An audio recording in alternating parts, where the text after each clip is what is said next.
Good evening everybody. कल हमने topic पढ़ा था जीन बैप्टिस्ट डी लैमार्क का लैमार्किज्म पढ़ा था हम लोगों ने लास्ट टॉपिक को रिवाइंड कर देते हैं एक बार ताकि कॉन्सेप्ट क्लियर हो जाए। जीन बैप्टिस्ट डी लैमार्क ने एक कॉन्सेप्ट दिया था जिसे हम लोग कहते हैं लैमार्कवाद या लैमार्किज्म। ठीक है, यहां तक सबको क्लियर है बेटा? लैमार्कवाद या लैमार्किज्म। ठीक, इन्होंने कहा था कि विकास जीवों की आंतरिक शक्ति के कारण होता है। विकास जीवों की आंतरिक शक्ति के कारण होता है, इन्होंने यह कहा था। पहला टॉपिक था इनका। तो इंटरनल वाइटल फोर्स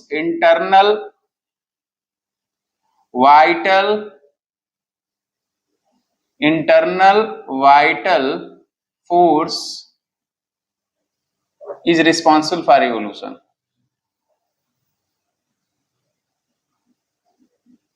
केवल दोहरा रहा हूं, आप लोगों को लिखने की जरूरत नहीं है, सिर्फ रिवाइंड किया जा रहा है, इसीलिए इंग्लिश में भी लिख दे रहा हूं, कोई समस्या नहीं होनी चाहिए। ठीक है, इसका मतलब था कि जीवों के अंदर एक आंतरिक शक्ति होती है जिसके कारण विकास हो पाता है, उनकी शक्ति के कारण विकास होता है। ठीक है,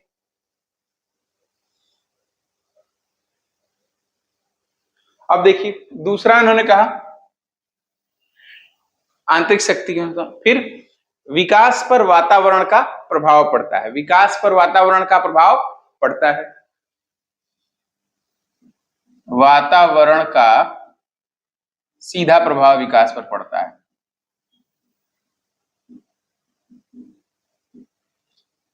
ठीक, अच्छा, वातावरण के प्रभाव के कारण आवश्यकताएं बदलती रहती हैं मनुष्य की या जीवों की।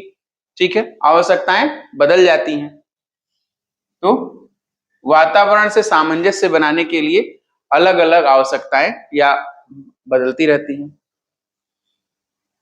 तो यहां लिख देते हैं आवश्यकताएं बदलती रहती हैं।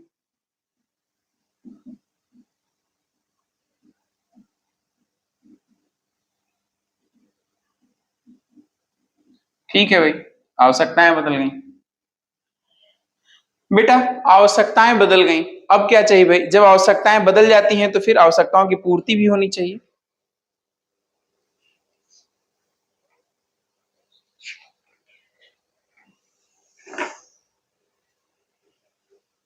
आवश्यकताएं बदलती रहती हैं, नई नई आवश्यकताएं उत्पन्न होती रहती हैं। इसके बाद उन्होंने बताया, जो तीसरा टॉपिक दिया था, कि अंगों का उपयोग तथा अनुपयोग का नियम। अंगों का उपयोग तथा अनुपयोग का नियम, जिस अंग को हम ज्यादा इस्तेमाल करते हैं वो उसमें ज्यादा विकास होता है, जिसका इस्तेमाल कम करते हैं वो धीरे धीरे नष्ट हो जाता है।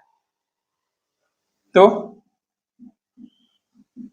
अंगों के उपयोग एवं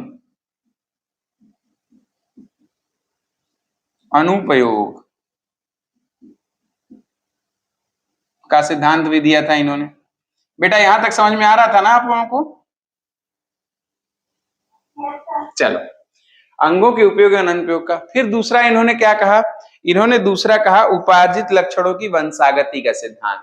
उपार्जित लक्षणों की वंशागति के साथ अनुकूल बनाने के लिए वातावरण को जो कैरेक्टर जीव अपने अंदर उत्पन्न करता है वह उसकी एक पीढ़ी से दूसरी पीढ़ी तक जाता है। इसे कहते हैं उपार्जित लक्षणों की वंशागति का सिद्धांत।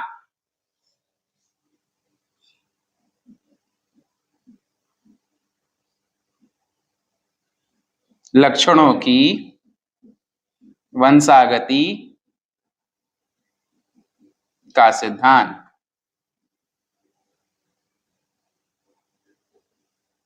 ठीक है बेटा, ये 5 चीजें हमने कल पढ़ ली थी। ये क्या है? उपार्जित लक्षणों की वंशागति का सिद्धांत। ठीक है, inheritance of the acquired characters, बड़ा फेमस इंग्लिश की लाइन है बेटा, हमेशा पूछे जाएगा। अगर किसी ने आपसे लैमार्कवाद पूछा तो आपने 2 लाइन से बता दिया कि सर अंगों के उपयोग तथा अनुपयोग का नियम और उपार्जित लक्षणों की वंशागति का सिद्धांत, वह इंसान सामने वाला मान लेगा कि आपको लैमार्किज्म अच्छे से पता है। कौन कौन सा? ये बोल दिया और ये बोल दिया। ठीक है, अब यहां तक समझ गया। कुछ उदाहरण दिया, उपार्जित लक्षणों की वंशागति का सिद्धांत को स्पष्ट करने के लिए लैमार्क ने उदाहरण दिए थे। तो आप हेडिंग डालिएगा कि लैमार्क द्वारा प्रयोग में लाए गए कुछ विशिष्ट उदाहरण। ठीक है, या मैं लिख देता हूं, उसके बाद आप लिख लीजिए। यहां तक सबको कॉन्सेप्ट कल का लास्ट टॉपिक का क्लियर था ना सबको? किसी को पूछना है कल में कुछ?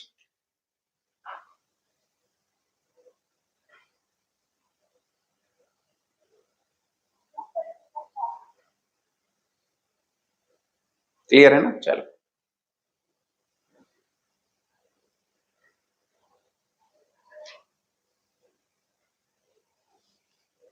मिटा रहे हैं बेटा।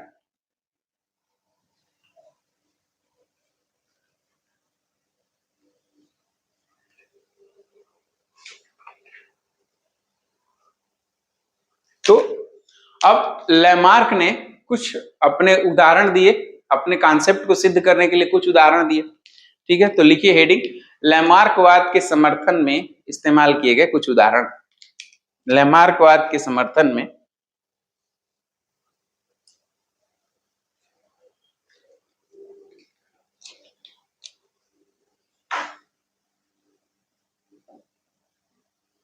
लेमार्कवाद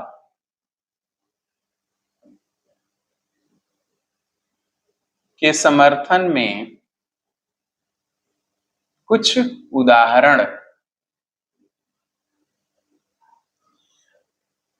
बहुत सारे उदाहरण है बच्चों, जो प्रमुख है वो मैं बताऊंगा आप लोगों को। पहला है जिराफ का कॉन्सेप्ट, जिराफ वाला उदाहरण। क्या था जिराफ का उदाहरण? पहला उदाहरण है जिराफ का, जिराफ की उत्पत्ति का उदाहरण।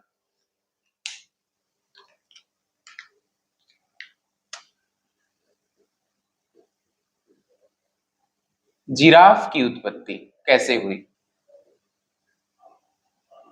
Origin of giraffe, origin of giraffe.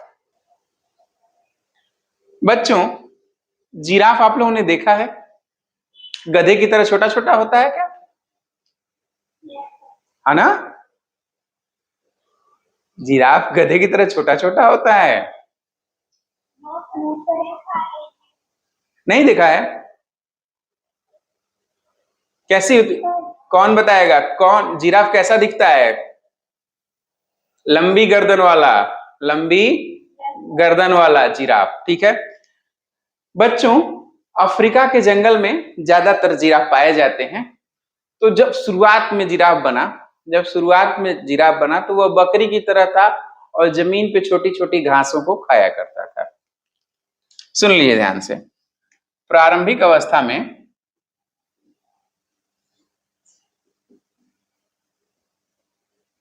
प्रारंभिक काल में या प्रारंभिक अवस्था में, या ऐसे करें उत्पत्ति की प्रारंभिक अवस्था में, उत्पत्ति की प्रारंभिक अवस्था में,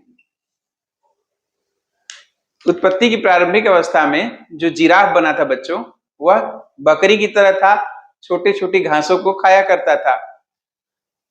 लेमार्क साहब ने यह कहा कि धीरे धीरे जनसंख्या बढ़ती गई जिराफ की।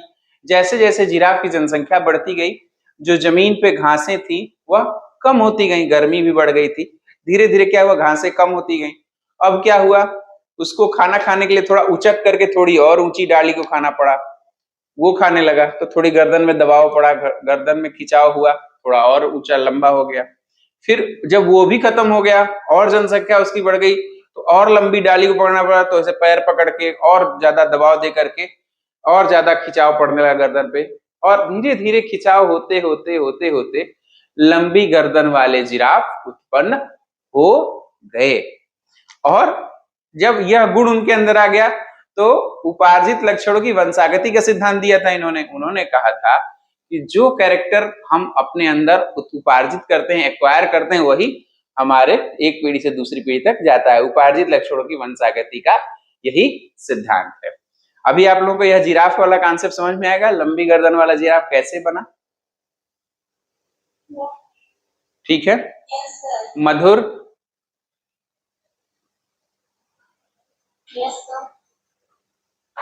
ठीक, तो लिख लें इसे, आइए लिख लिया जाए।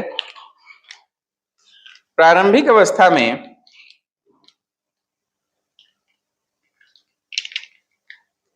जिराफ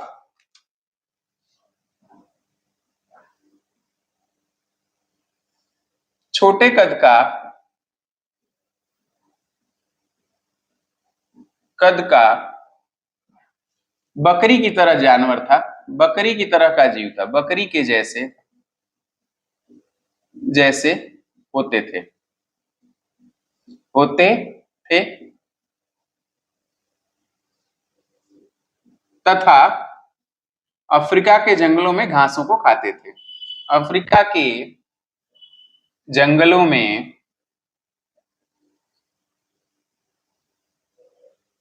घासों को खाते थे।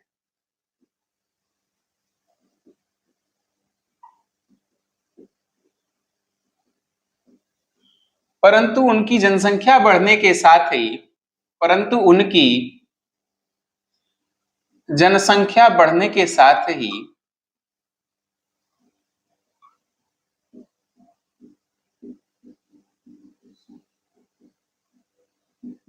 जब घासें खत्म होने लगी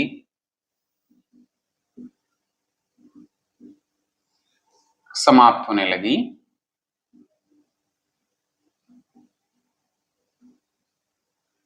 लगी तो वे उचक उचक कर छोटे पौधों से पत्तियों को खाने लगे। तो वे उचक उचक का मतलब ऐसे उछल उछल के खाने लगे, जिससे क्या हुआ, गर्दन में खिंचाव हुआ। उचक उचक कर छोटे पौधों की पत्तियों को खाने लगे।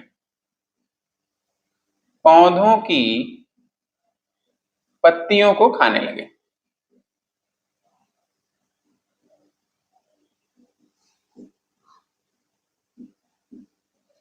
जिससे उनकी गर्दन में खिंचाव उत्पन्न हुआ।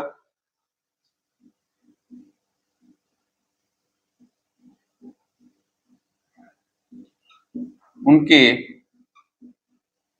गर्दन में खिंचाव उत्पन्न हुआ।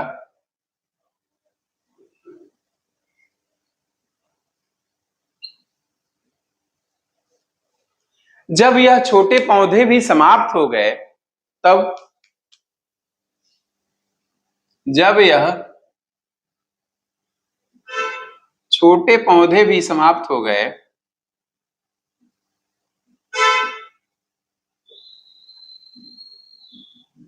पौधे भी समाप्त हो गए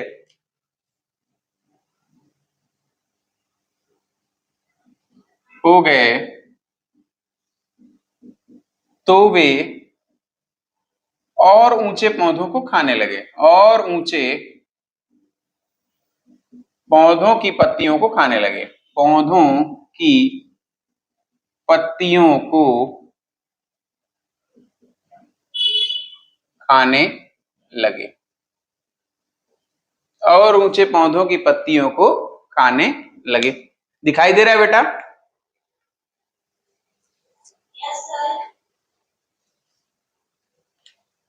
और ऊंचे पौधों की पत्तियों को खाने लगे, जिससे उनकी गर्दन पे और अधिक खिंचाव हुआ, जिससे उनकी गर्दन में और अधिक खिंचाव हुआ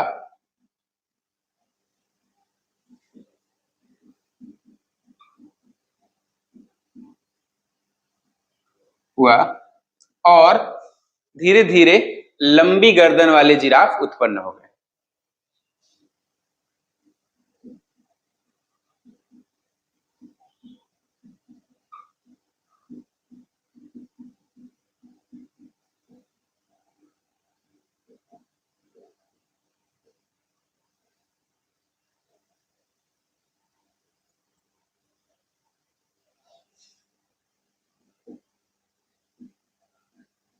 ठीक है, धीरे धीरे लंबी गर्दन वाले जिराफ उत्पन्न हो गए। अब चूंकि अब यह गर्दन का लंबा होना एक एक्वायर्ड कैरेक्टर है, उपार्जित कैरेक्टर है, ऐसा लक्षण जो उत्पन्न किया गया है। तो मान लो मेरे अंदर मेरी गर्दन लंबी ज्यादा हो जाए, मेरे अंदर आ जाए, और फिर यही कैरेक्टर क्या हुआ, लैमार्क के अनुसार यही गुण जो है हमारे से हमारे बच्चों में, यानी जिराफ से उनके बच्चों में गया, लंबी गर्दन वाले जिराफ उत्पन्न हो गए। और उपार्जित लक्षणों की वंशागति के सिद्धांत के अनुसार उपार्जित लक्षणों की वंशागति के सिद्धांत के अनुसार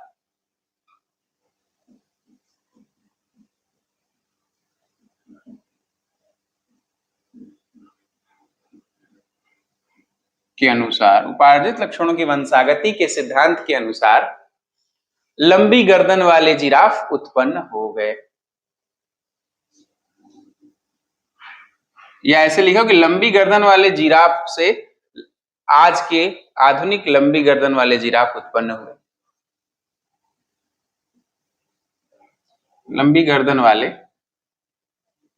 जिसे हम आधुनिक जिराफ भी कहते हैं, आधुनिक जिराफ उत्पन्न हुए, आधुनिक जिराफ उत्पन्न हुए।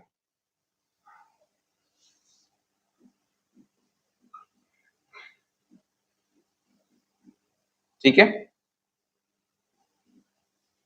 लिख लीजिए बेटा।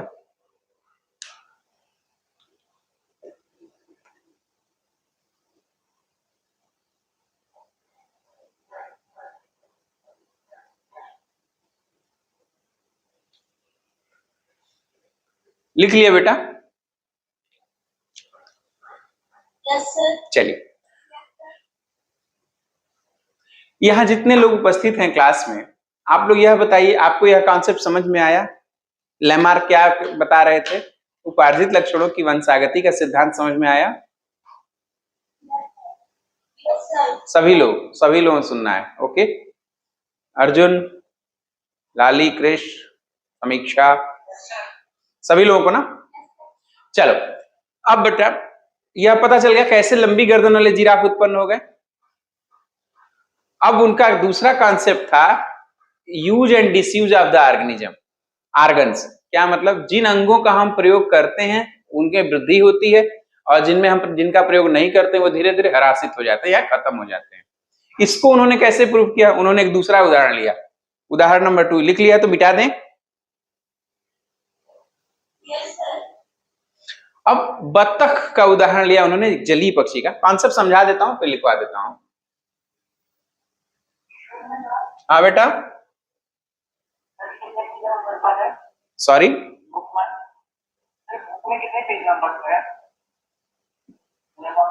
कौन सी बुक देख रहे हो बेटा?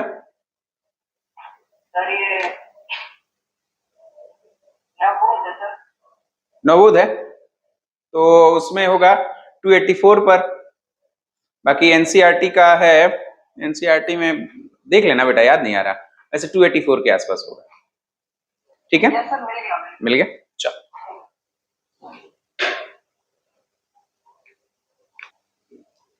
अब दूसरा है कैसे जलीय पक्षी यानी कि बत्तख का निर्माण हुआ। क्या था? पहले बत्तख स्थल पे ही रहा करते थे, ठीक, बत्तख स्थल पे रहते थे, उड़ते भी थे। फिर क्या हुआ? स्थल पे भोजन की कमी हो गई, धीरे धीरे बत्तख की संख्या बढ़ गई और भी पक्षियों की संख्या बढ़ गई, तो बत्तख पे तो जान का भी खतरा बढ़ने लगा क्योंकि बड़े पक्षी उनको मार के खा सकते थे, और दूसरा उनके खुद का भोजन भी कम पड़ गया। ये जब दो चीजें कम पड़ने लगी बच्चों, तो बत्तख ने डिसाइड किया क्यों ना नदी में जाके देखा जाए, कुछ मिल जाए। नदी में गया तो उसे मछलियां मिली, टेस्टी लगा। उन्होंने क्या कि अच्छा करते हैं, धीरे धीरे हम लोग यहीं आते हैं। तो रोज जाते थे, उड़ने की जरूरत ही नहीं पड़ती थी, जाते थे, जल में खड़े रहते थे, मछली आती थी तो खा लेते थे उसको। ठीक, तो पंख का उपयोग उन्होंने धीरे धीरे कम कर दिया और तैरने वाला काम ज्यादा करने लगे। तो उनके पैरों में धीरे धीरे जालियां बन गई जो उनको तैरने में मदद करने लगी, और उनके पंख धीरे धीरे कमजोर होते गए। अब वह बहुत कम उड़ा करते हैं। ठीक है, बहुत कम उड़ा करते हैं। कॉन्सेप्ट समझ में आ गया सभी लोगों को? चलो, अब इसको लिख लेते हैं, कैसे जलीय पक्षी बत्तख का निर्माण, उत्पत्ति हुई।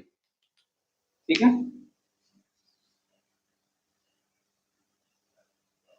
दूसरा है जलीय पक्षी का की उत्पत्ति या जलीय पक्षियों की उत्पत्ति।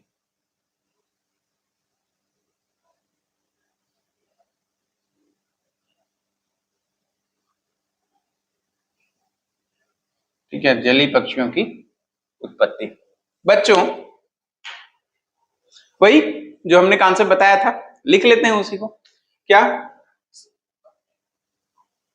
प्रारंभिक अवस्था में, उत्पत्ति की प्रारंभिक अवस्था में, उत्पत्ति की प्रारंभिक अवस्था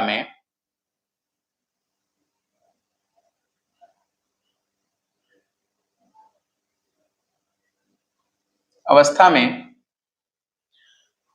पक्षी स्थल पर रहा करते थे।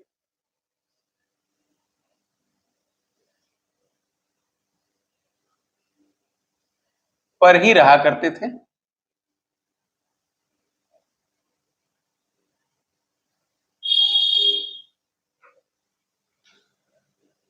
परंतु धीरे धीरे जब स्थल पर भोज्य पदार्थों की कमी होने लगी,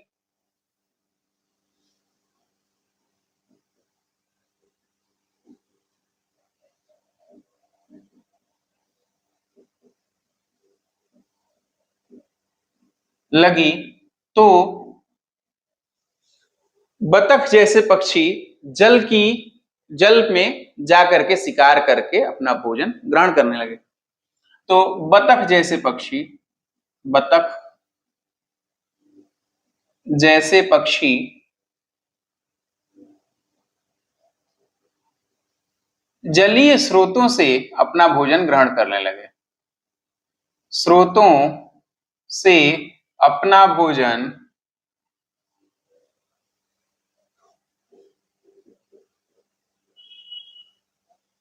ग्रहण करने लगे।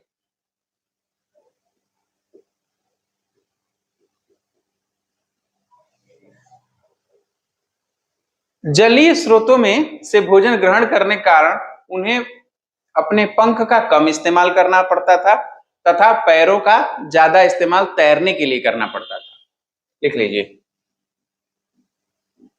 जलीय स्रोतों से भोजन प्राप्त करने के लिए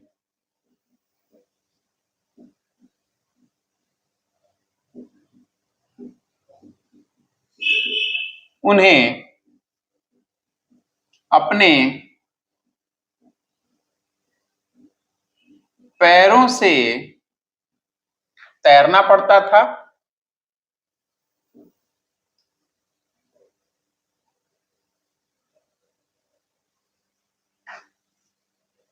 ठीक है, पैरों से तैरना पड़ता था जिससे पैरों का उपयोग बढ़ गया। लिख लीजिए, जिससे पैरों का उपयोग बढ़ गया। इसको दूसरे कलर से लिख दें ताकि याद आए। Use and disuse of the organ, जिससे पैरों का उपयोग बढ़ गया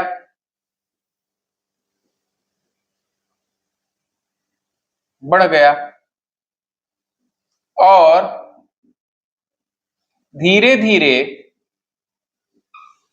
धीरे धीरे पैरों में जालियां उत्पन्न हो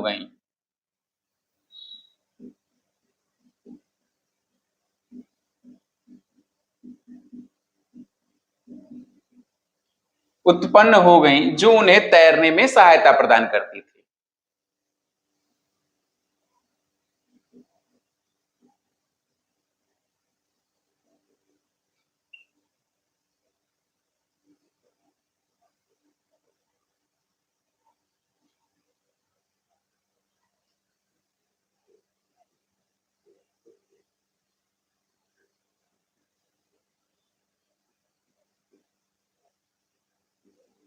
ठीक है, तैरने में सहायता प्रदान कर रही।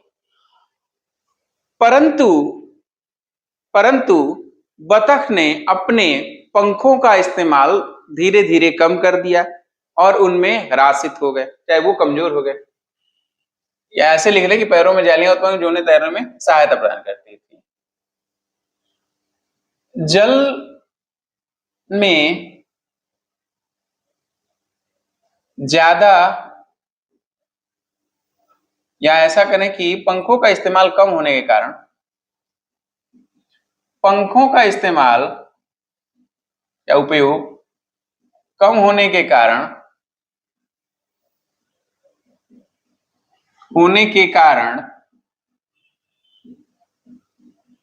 उनके पंख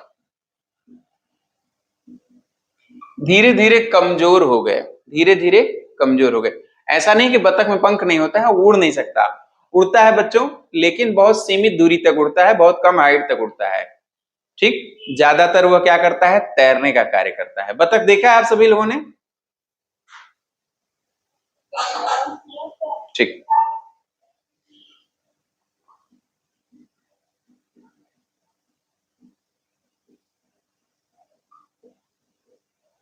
ठीक है। तो ये किसका उदाहरण था? Use and disuse of the organ, use and disuse of the organ वाले कॉन्सेप्ट का यह उदाहरण था। नोट कर लिया आप लोगों ने? आगे चलें।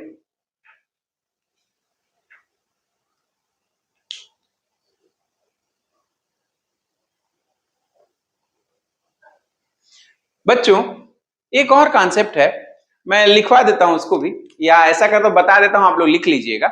इसमें यह है, एक तीसरा उदाहरण देते हैं।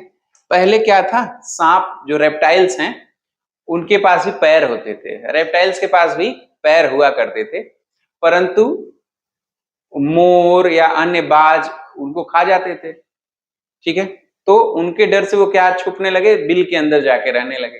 अब बिल में जब पैरों की सहायता से जाते थे, वो बिल में ऐसे पैर से चलेंगे तो उनको बिल के अंदर जाने में दिक्कत होती थी। उस दिक्कत से दूर होने के लिए धीरे धीरे वो अपने पैर को सिकोड़ के रखने लगे ताकि खिसक के बिल में घुस जाए, और पैरों का उपयोग कम हो गया। जैसे जैसे पैरों का उपयोग कम हो गया, उनकी शरीर से पैर गायब ही हो गए। अब आप देखते होंगे कि सांप जो है सरक कर चलता है, देखा है सांप को सरक कर चलते हुए? ठीक है, यह भी एक उदाहरण है use and disuse of the organ का। ठीक, अगर आपने उपयोग नहीं किया। अच्छा हाँ, और चूंकि बिल में रहते थे, तो बिल में पहले उनका शरीर चपटा हुआ करता था, ऐसे फैला हुआ रहता था।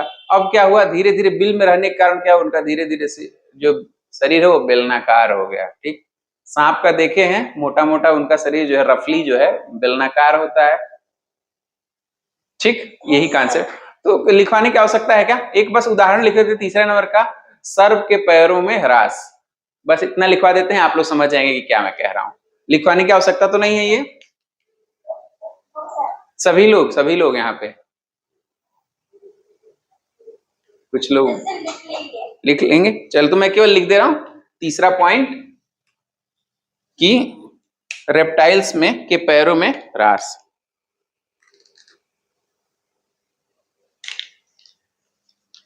या ऐसे लिख लें कि अनुपयोग के कारण, अनुपयोग के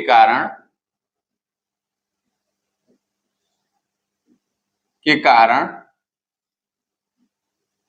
सर्पों के पैरों का ह्रास हो जाना, ह्रास हो जाना। ठीक है, सर्पों के पैरों का ह्रास हो जाना, इतने से ही आप लोग सब समझ जाएंगे कि वो बिल में रहते थे, पैर की सहायता से जाने में दिक्कत। सोच के देखो कि अगर बिल में आप पैर की सहायता से चल के जाएंगे तो बिल कैसे, वो तो घर हो जाएगा ना। लॉजिक है ना भैया, पैर की सहायता से दरवाजा नॉक करके जा रहे हो तो बिल न कहीं उसे घर कह दीजिए भैया आराम से। बिल का मतलब यह है कि जमीन के अंदर है, छोटा सा जगह, उसमें घुस के जा रहे हैं। तो बिल में घुसने से पैरों से दिक्कत होती थी, धीरे धीरे पैरों का उपयोग कम हो गया, पैर का उपयोग हो गया तो पैर गायब ही हो गए। यही उसका उदाहरण है तीसरा, लिख लीजिए इसे भी।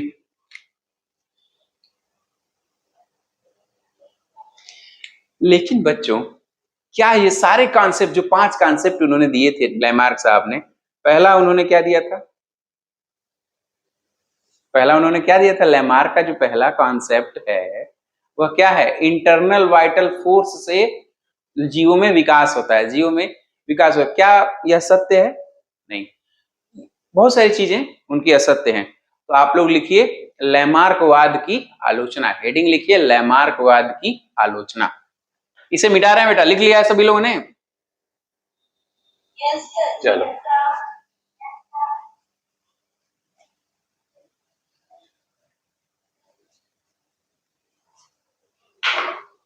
लैमार्कवाद की आलोचना।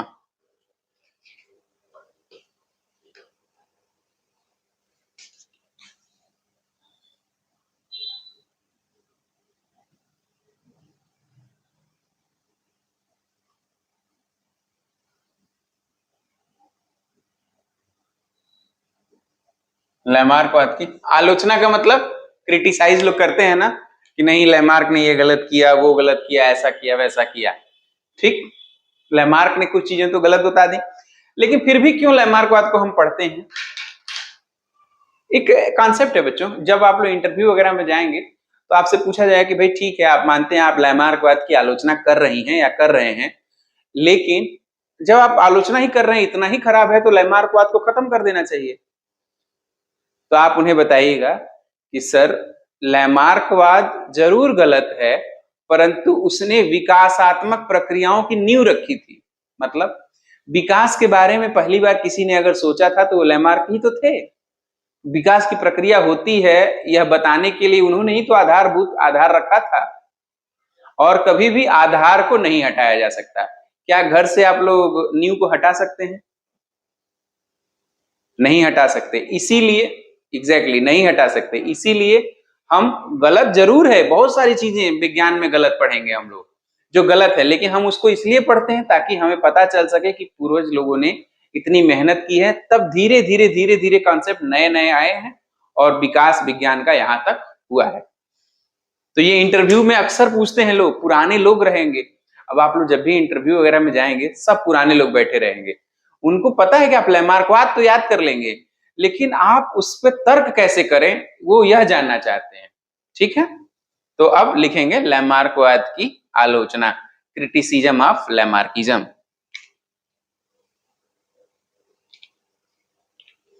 Criticism of Lamarckism, CRITICISM, criticism of Lamarckism. ठीक है, क्रिटिसिज्म ऑफ लैमार्किज्म। चलो बच्चों, पहला कॉन्सेप्ट जो उनका दिया था, पहला कॉन्सेप्ट उन्होंने दिया था कि जीवों में विकास उनकी आंतरिक शक्ति के कारण होती है। ठीक है, इसका कोई वैज्ञानिक उन्होंने उदाहरण नहीं दिया, इसीलिए वह रद्द माना जाता है। ठीक, पहला ही लिखिए, जीवों में विकास उनकी इंटरनल वाइटल फोर्स यानी कि आंतरिक इच्छा शक्ति या आंतरिक शक्ति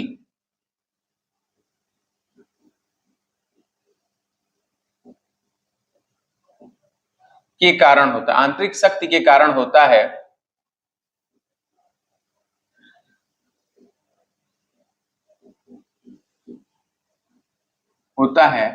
इसका कोई वैज्ञानिक प्रमाण लैमार्क जी ने नहीं दिया। इसका वैज्ञानिक प्रमाण नहीं दिया।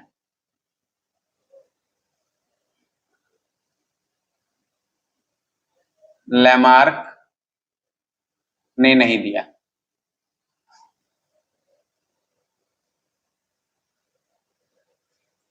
और जब प्रमाण नहीं मिला तो वो रिजेक्ट हो गया।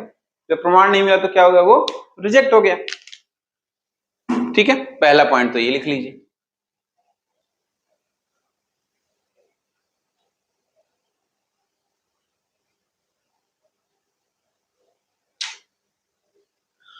उन्होंने दूसरा कहा कि भाई जैसे जैसे विकास पर वातावरण का प्रभाव पड़ता है, दूसरा पॉइंट यही दिया था ना उन्होंने, विकास पर वातावरण का प्रभाव पड़ता है।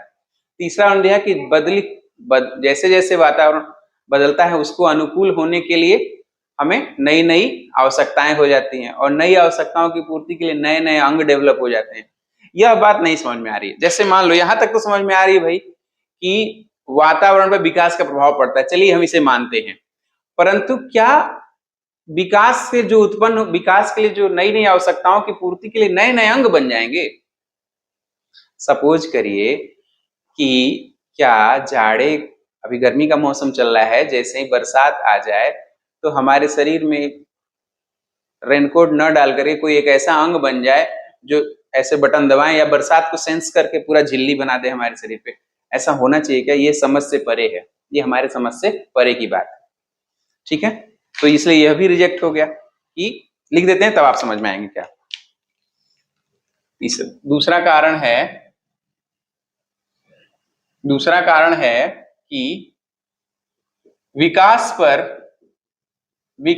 पर वातावरण का प्रभाव पड़ता है, परंतु वातावरण से अनुकूलता बनाने के लिए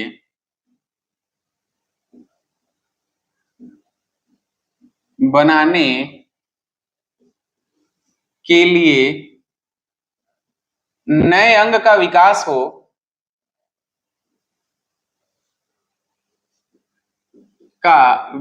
हो, यह बात समझ से परे है।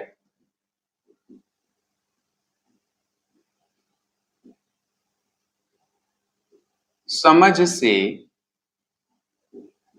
परे है। एक बार फिर से इसको समझा दो बच्चा।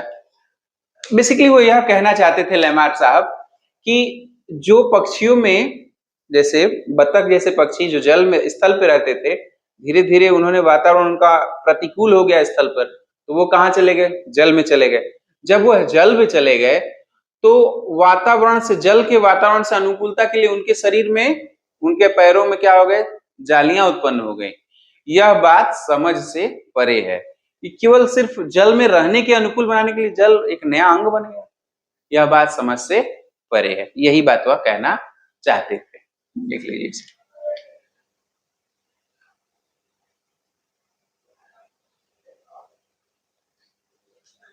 अच्छा, एक बड़ा मजेदार उदाहरण यहां तक नोट हो गया ना बेटा? चलो, तो क्या पहलवान का बेटा हमेशा पहलवान बनता है? जरूरी है। क्या डॉक्टर का बच्चा हमेशा डॉक्टर ही बने, यह जरूरी है? नहीं जरूरी है। चोर का बेटा भी पुलिस बन सकता है कि नहीं बन सकता है? बन सकता है, बिल्कुल बन सकता है। ठीक है। इसका मतलब यह है कि अगर कोई बच्चा, जैसे आप लोग बहुत मेहनत करके पढ़ाई लिखाई कर रहे हो, बाद में आप लोग डॉक्टर बन गए, और डॉक्टर बन गए तो यह जरूरी नहीं है कि आपका बच्चा भी डॉक्टर बने, क्योंकि आपने तो वो ज्ञान हासिल कर लिया, उपार्जित किया ना। बायोलॉजी का ज्ञान आपने उपार्जित कर लिया, अपने हार्ड डिस्क में सेव कर लिया। लेकिन यह हार्ड डिस्क जो है आपके बच्चों में ट्रांसफर नहीं होगी तब, जब तक कि वह खुद ही पढ़ाई न करने लगे। पढ़ाई कर लेगा तो वह भी बन सकता है, वो कुछ भी बन सकता है, डॉक्टर क्या कुछ भी बन सकता है। ठीक है। तो जो उपार्जित लक्षणों की वंशागति का सिद्धांत उन्होंने दिया बच्चों, वह यहाँ पर फेल हो जाता है। क्यों? क्योंकि डॉक्टर का बच्चा डॉक्टर नहीं बनता, पहलवान का बच्चा एक्सरसाइज नहीं करेगा तो पहलवान का बच्चा भी बेवकूफ, मतलब पतला दुबला रह जाएगा, पहलवान नहीं बन पाएगा उतना। ठीक है, यही बात। तीसरा, उपार्जित लक्षणों की वंशागति का सिद्धांत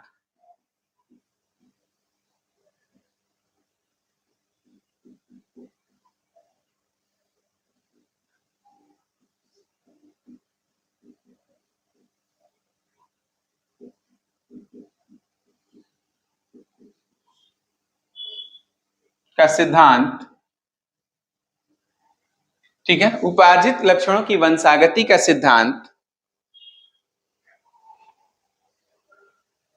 से सभी वैज्ञानिक सहमत नहीं है। सहमत नहीं।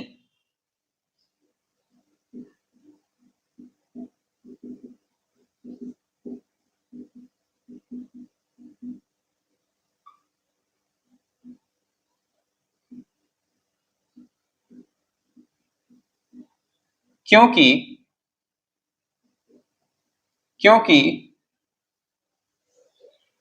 जो लक्षण हम अपनी मेहनत से उपार्जित करते हैं वह हमारे बच्चों में नहीं जाता, क्योंकि वो जीन में परिवर्तन नहीं हुआ है, वो हमारे शरीर में परिवर्तन हुआ है। हम बहुत एक्सरसाइज करें तो हम थोड़ा डोले सोले बन जाएंगे, पहलवान बन जाएंगे, लेकिन इसका जरूरत यह नहीं है कि हमारे बच्चा भी पहलवान ही पैदा हो जाएगा, ऐसा नहीं है, जब तक वो एक्सरसाइज ना करे। क्योंकि उपार्जित लक्षण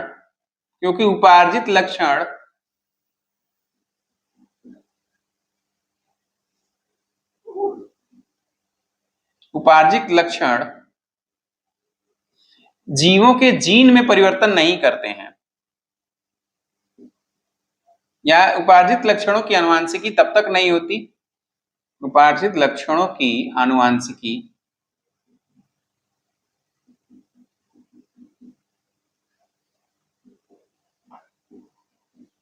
तब तक नहीं होगी जब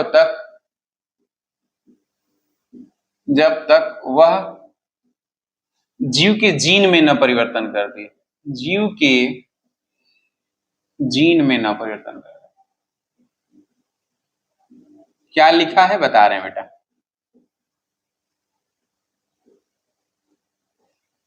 इसका मतलब यह है बेटा, यहां जो लिखा हुआ है कि भाई कोई भी कैरेक्टर माता पिता से बच्चों में तभी जाएगा जब वह उसके माता पिता के जीन में परिवर्तन कर दे। जैसे हमने बहुत एक्सरसाइज की तो हमारे शरीर में तो परिवर्तन हुआ ही, साथ साथ हमारे जीन में भी वही परिवर्तन चला गया। मतलब अब वो जीन हमारे से हमारे बच्चे में जाएगा तो वह भी पहलवान पैदा होगा, लेकिन सामान्य अवस्था में यह नहीं होता है। उपार्जित लक्षण सिर्फ उसी जीव में रहता है, उसके आगे आने वाली संतति में नहीं जाता है। ये बात यही कह रहा है। समझ में आ गई बात? Yes, sir.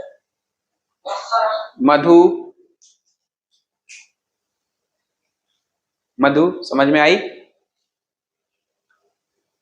कृष? चलिए ठीक, यह है पूरा लैमार्किज्म। ठीक, अब हम बात करेंगे डार्विनवाद पे। ठीक है, अगला कॉन्सेप्ट होगा डार्विनवाद। यहाँ लैमार्कवाद हर तरह से समाप्त हो गया। उम्मीद करते हैं लैमार्कवाद पूरा समझ में आ गया होगा आप सबको। ठीक है, अब हेडिंग डालिए डार्विनवाद, और हेडिंग डालिए। प्रश्न पूछेगा लैमार्कवाद पे संक्षिप्त टिप्पणी लिखिए। तो आपको वो जो कल का बताया था 5 पॉइंट तो बताने ही बताने हैं। 1809 में दिया था, जीन बैप्टिस्ट डी लैमार्क थे। कहाँ के रहने वाले थे? कहाँ के? फ्रांस के रहने वाले थे, जीव वैज्ञानिक थे। Very good. और फिर नीचे उनके पॉइंट्स लिख दीजिएगा, वो 5 पॉइंट। ये तो कॉन्सेप्ट हो गया उनका।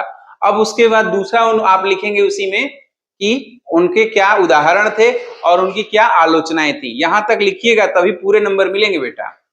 ठीक, और अगर इतना लिख दिया ना कायदे से बच्चों, एग्जामिनर इतना इंप्रेस हो जाएगा कि बाकी सारे क्वेश्चन तो ऐसे ही दे देगा नंबर। ठीक है, तो हमें क्या करना है, हमें ज्ञान का अचार नहीं डालना है। ज्ञान से हमें फिलहाल अच्छे मार्क्स प्राप्त करने हैं। ठीक है, ज्ञान से अच्छे मार्क्स प्राप्त करने हैं, चाहे यहाँ हो चाहे नीट के एग्जाम में अच्छे मार्क्स मिलेंगे तभी एमबीबीएस बनेंगे। ठीक है, और मोर ओवर भाई लैपटॉप भी तो लेना है। हाँ, लैपटॉप जरूर। ठीक है, तो हम लोग लालच को थोड़ा साइड रखते हुए अगला कॉन्सेप्ट पढ़ते हैं लैमार्किज्म से और डार्विनवाद में। अब डार्विनिज्म।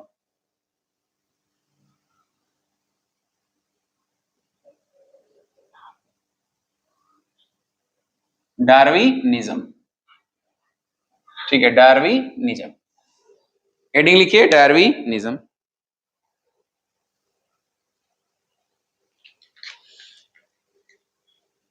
डार्विन का पूरा नाम था चार्ल्स रॉबर्ट डार्विन।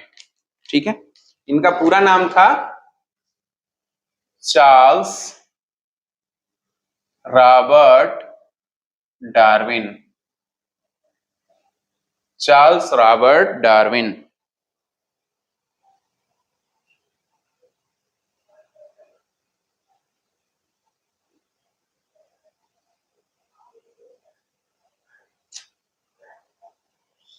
बच्चों, एक डार्विन ने लैमार्क के सिद्धांतों को गलत ठहराया। डार्विन ने लैमार्क के सिद्धांतों को गलत ठहराया। लेकिन अचानक से मैं ये लाइन क्यों बोला हूं, एक ऐसे कॉन्सेप्ट याद आया।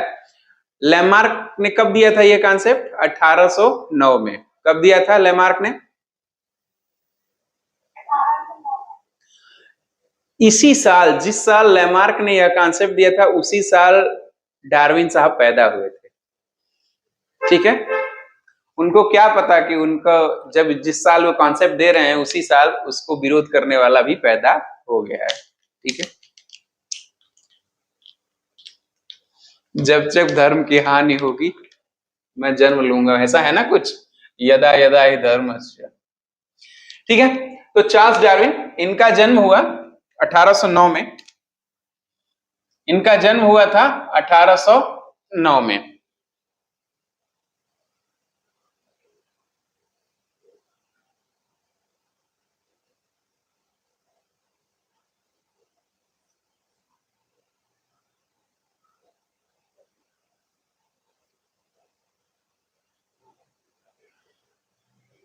ठीक है, इनका जन्म हुआ था 1809 में ब्रिटेन में। और इन्होंने जो अपना कॉन्सेप्ट, ये जो डार्विनवाद दिया था वो 1839 में दिया था। 1839 में इन्होंने डार्विनवाद दिया, डार्विनिज्म या डार्विनवाद।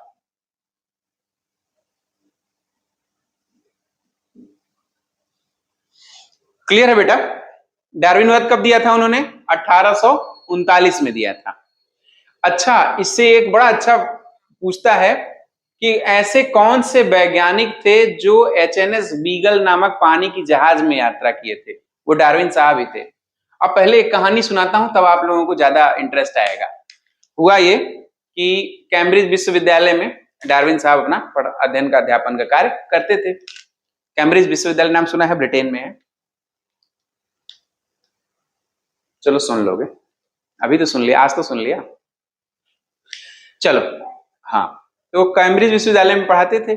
फिर उनको ब्रिटेन की गवर्नमेंट ने एक जहाज पर भेजा कि जाइए 5 साल पानी की जहाज से जाइए, अलग अलग जगह पर जा करके वहां देखिए किस प्रकार के जीव पाए जाते हैं, किस प्रकार के जीव पाए जाते हैं और उनका विकास कैसे हुआ। तो जिस जहाज से यह 5 साल तक की यात्रा किए, उस जहाज का नाम था HNS beagle. HNS beagle. HNS beagle पे यह सवार हो गए और धीरे धीरे आगे बढ़ने लगे। इनके साथ जो है एक हैंसलो, डॉक्टर हैंसलो, इनके मित्र थे डॉक्टर हैंसलो, वह भी साथ में गए। किस जहाज पे गए थे? हवाई जहाज से ना? हवाई जहाज से गए थे। सर कौन सी जहाज थी, नाम बताएं? HNS beagle. HNS beagle. ठीक, फिर से कहानी फिर से स्टार्ट होती है कहानी। तो HNS बीगल जहाज पर ये और इनके मित्र डॉक्टर हैंसलो सवार हो गए और यह लोग 5 साल तक, माने 5 साल ये लोग जमीन पे नहीं रहे, जल में ही चलते रहे, अलग अलग द्वीपों पे गए, वहां पे अपना रिसर्च का कार्य शुरू कर दिया। बच्चों, शुरुआत की अवस्था में जो डार्विन साहब थे, चार्ल्स डार्विन साहब, उनको विश्वास था कि जो सृष्टि का निर्माण है वह सृष्टि का निर्माण भगवान के द्वारा किया गया, गॉड के द्वारा किया गया है, और जो जीव मानव हैं वो एडम और ईव की संतानें हैं। आप लोगों को याद आ रहा है एडम और ईव का नाम मैंने लिया था पहली क्लास में, लेक्चर नंबर 1 में। इसका मतलब यह था कि शुरुआत के समय, मतलब HNS बीगल पर चढ़ने से पहले तक चार्ल्स डार्विन यह मानते थे कि सृष्टि का निर्माण किसने किया है? ईश्वर ने किया है, कोई ईश्वरी शक्ति ने किया है। थियरी ऑफ स्पेशल क्रिएशन को यह मानते थे। अच्छा, फिर 5 साल जब यह रिसर्च करके वापस लौटे हैं, ब्रिटेन वापस गए हैं तो वापस भी तो आएंगे, गए हैं, और जब वापस लौटे हैं तो इनका मत बदल गया था, इनका जो माइंड चेंज हो गया था। फिर इन्होंने माना कि नहीं, सृष्टि का निर्माण धीरे धीरे बहुत सारे क्रमिक परिवर्तनों के कारण हुआ है। ठीक, यहां तक बात समझ में आ गई? कहानी सबको यहां तक समझ में आई है बच्चा, जितने लोग यहाँ अवेलेबल हैं?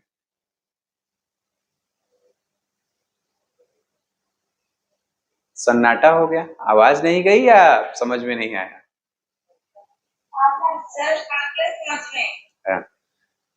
सबको? चलिए, तो इस बात को हल कैसे छोटे छोटे नोट्स में लिखते हैं ये देख लीजिए।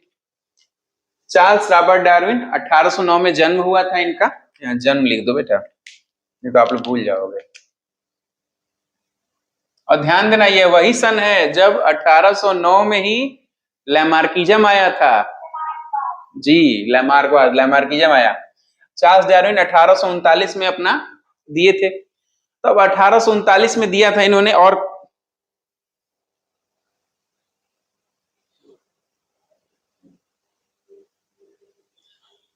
अब ब्रिटेन की सरकार ने इनको किसके साथ, डॉक्टर हैंसलो के साथ, इनको ब्रिटेन की सरकार ने डॉक्टर हैंसलो के साथ HMS बीगल जहाज पे भेजा। ऐसे लिख लो बेटा, ऐसे नहीं। आप लोग कैसे लिखोगे, आप लोग ऐसे लिखोगे।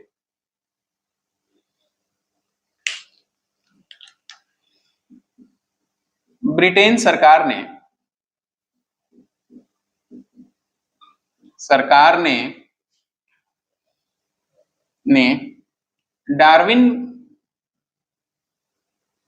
डार्विन तथा डॉक्टर हैंसलो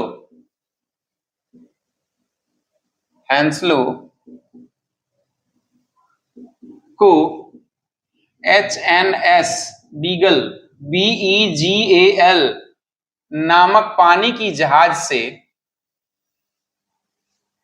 देखना लोग हवाई जहाज न बोल दें, पानी की जहाज से 5 वर्षों के लिए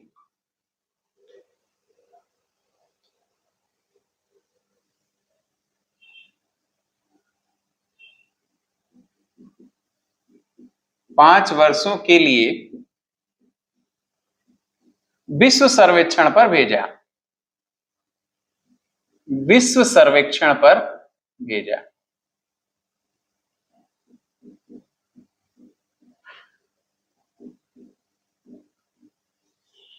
ठीक है, यहां तक सब क्लियर है बेटा। ये जो HMS बीगल है और डॉक्टर हैंसलो, मतलब मैं खुद बता रहा हूं, मैं ऐसे करीब 10-12 ऐसे टेस्ट दिए होंगे नौकरियों के, जिसमें यह जरूर पूछा है कि डार्विन साहब निम्न में से किस नाम के जहाज पर गए थे और किसके साथ गए थे। कॉम्बिनेशन देता है ऑब्जेक्टिव में। HMS बीगल पर गए थे और डॉक्टर हैंसलो के साथ गए थे। HMS बीगल और डॉक्टर हैंसलो के साथ गए थे। मत भूलना बेटा, पाप हो जाएगा। और पाप आपको करना है नहीं, आप लोग तो पुण्यात्मा लोग हैं। ठीक है, बीगल नामक जहाज पर भेजा, मत भूलना। और कहां गए थे, विश्व सर्वेक्षण पे। कहां गए, वो गए थे आर्चीपलेगो आइलैंड। बेसिकली है कहां, ब्रिटेन से वो चले गए थे दक्षिणी अमेरिका, और वहां पर जाकर के एक आइलैंड है आर्चीपलेगो आइलैंड। ठीक है, तो लिखिए डार्विन ने अपने रिसर्च का डेटा आर्चीपलेगो आइलैंड से प्राप्त किया। एक आइलैंड था, समुद्र के बीच में टापू बन जाते हैं, उसका नाम था आर्चीपलेगो।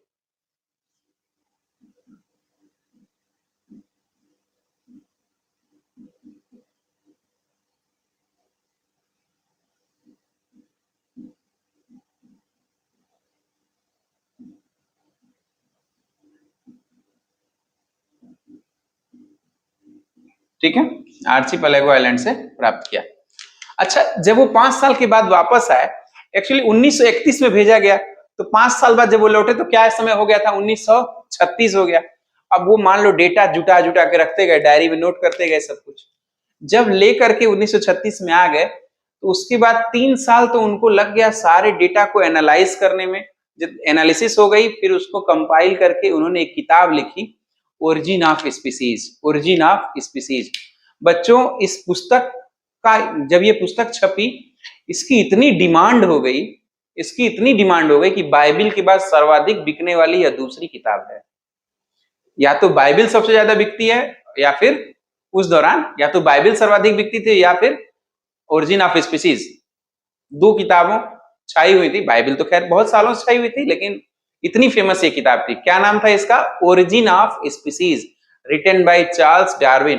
आज भी आप गूगल पे ओरिजिन ऑफ स्पीसीज डालेंगे, सीधे यही किताब दिखाई देगी, ठीक है।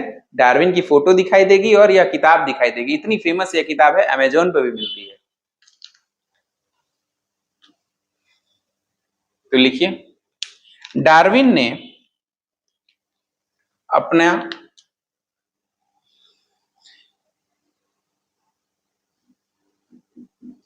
डार्विन ने अपना सिद्धांत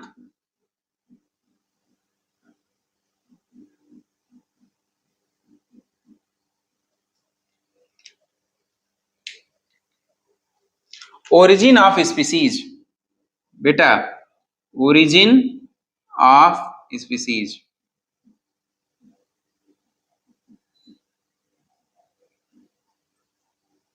हिंदी में भी लिख दे रहा हूं।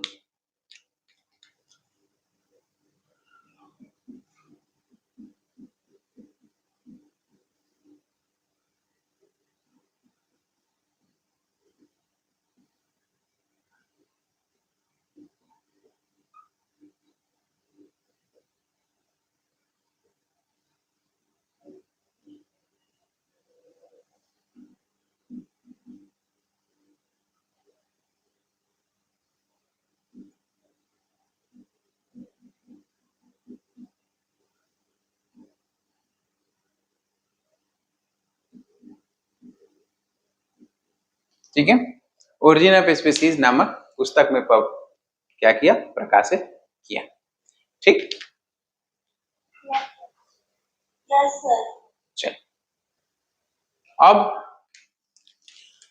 फिर उन्होंने कॉन्सेप्ट क्या दिया, और यहां लिख लेना, यह बाइबिल के बाद सर्वाधिक बिकने वाली दूसरी पुस्तक थी।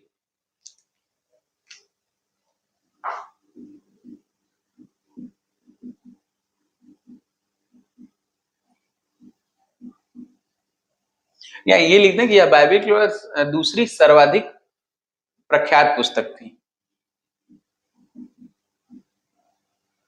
दूसरी प्रख्यात पुस्तक थी।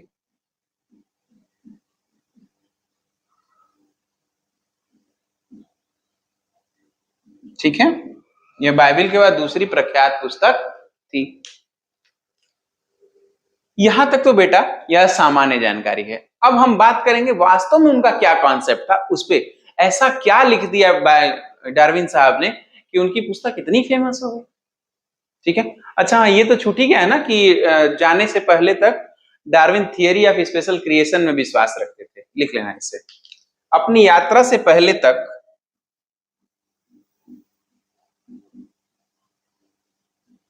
यात्रा की शुरुआत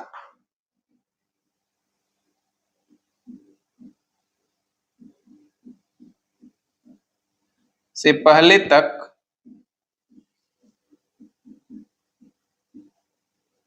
Darwin theory of special creation, इसके बारे में बताया जा चुका है बेटा, फर्स्ट लेक्चर देख लीजिएगा जो लोग का पहली क्लास है।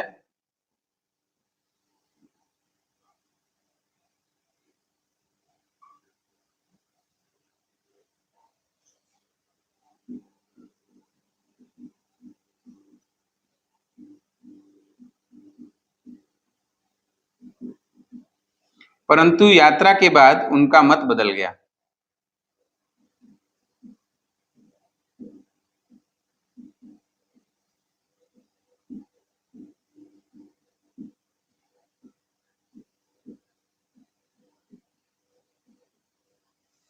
यात्रा के बाद उनका मत बदल गया। ठीक है, ऐसा क्या लिख दिया भाई?